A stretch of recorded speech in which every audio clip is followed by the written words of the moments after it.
Olá, torcedores santistas! Sejam muito bem-vindos de volta ao nosso canal.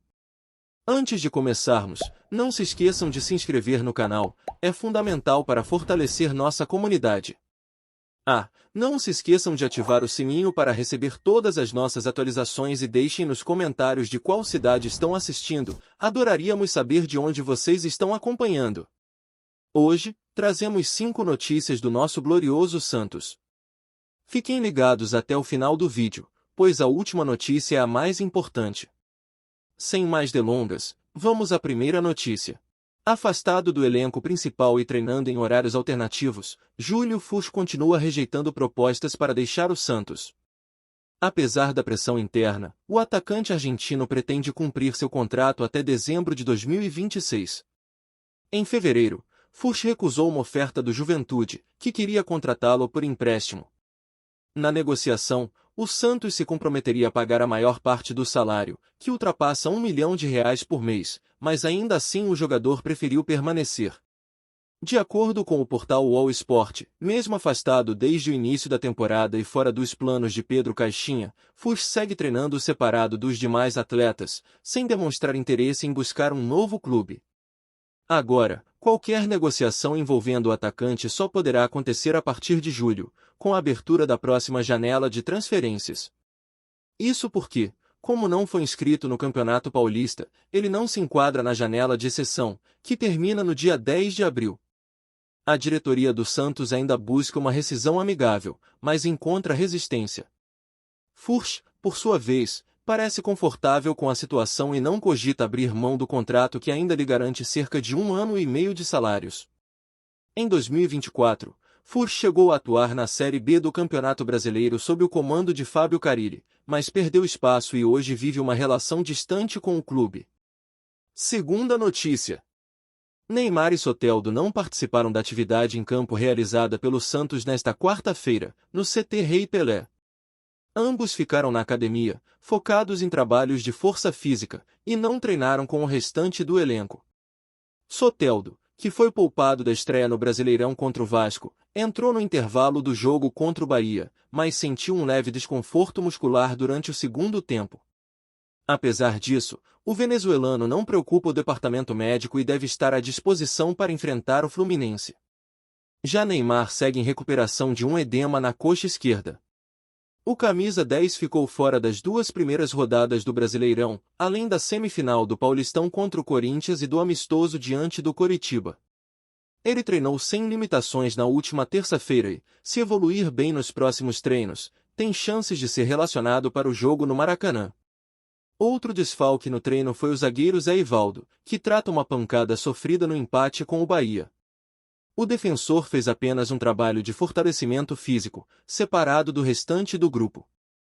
Sob o comando de Pedro Caixinha, o elenco santista começou o treino com foco na parte física. Depois, os jogadores fizeram exercícios de passe e movimentação, encerrando a atividade com um circuito de finalizações. O Santos volta a treinar nesta quinta-feira. O duelo contra o Fluminense, válido pela terceira rodada do Campeonato Brasileiro, está marcado para domingo, às 19h30, no Maracanã. O Santos ainda não venceu no Campeonato Brasileiro. Em 2 rodadas, o time acumulou uma derrota e um empate e agora enfrenta o Fluminense, no domingo, em busca do primeiro triunfo na competição. Desde 2014, o clube não passa 3 partidas sem vencer nas rodadas iniciais do Brasileirão. Naquela temporada, sob comando de Oswaldo de Oliveira, o Peixe empatou com o Sport, Coritiba e Grêmio, todos sem conquistar vitórias. O elenco contava com nomes como Gabigol e Leandro Damião. De 2015 para cá, o Santos sempre garantiu ao menos uma vitória nos 3 primeiros jogos do campeonato. Em 2020 e 2023, mesmo começando com 2 tropeços, o time venceu na terceira rodada e evitou repetir o cenário de 11 anos atrás. A fase atual não é boa. Além da derrota para o Vasco e do empate contra o Bahia nas primeiras rodadas, a equipe também foi eliminada na semifinal do Campeonato Paulista, após perder para o Corinthians.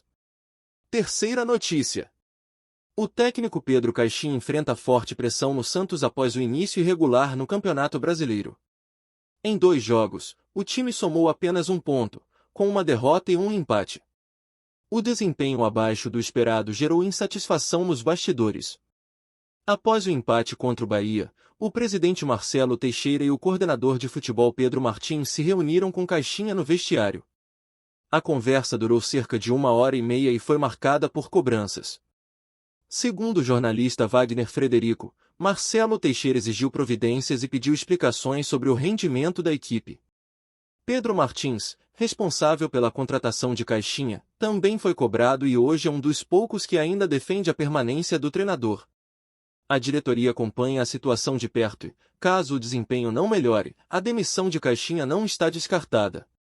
O comentarista Neto, da Bandeirantes, fez duras críticas ao Santos e afirmou que a saída do técnico Pedro Caixinha é apenas questão de tempo. Segundo ele, o treinador já estaria derrubado nos bastidores do clube. Durante seu comentário, Neto também questionou o planejamento da equipe para a temporada 2025, relembrando a situação de Fábio Carille. É impressionante. Todos sabiam que o Carille cairia. Ele subiu o Santos e ainda foi vice-campeão paulista. Agora o Pedro Caixinha está há 2 meses e já derrubaram ele. Olha o prejuízo financeiro para o clube. Caixinha, tchau. Você já caiu. Além disso, o CEO do Santos, Pedro Martins, comentou sobre o momento da equipe em entrevista após o sorteio da terceira fase da Copa do Brasil, nesta quarta-feira, 9. Ele defendeu o trabalho de Caixinha.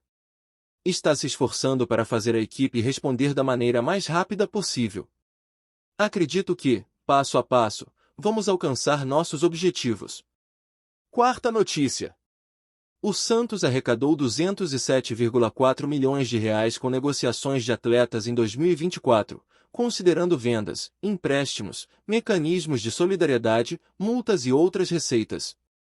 Após os custos operacionais de 80,6 milhões de reais, o lucro líquido foi de 127 milhões de reais. Os dados estão no balanço financeiro divulgado no portal da transparência do clube.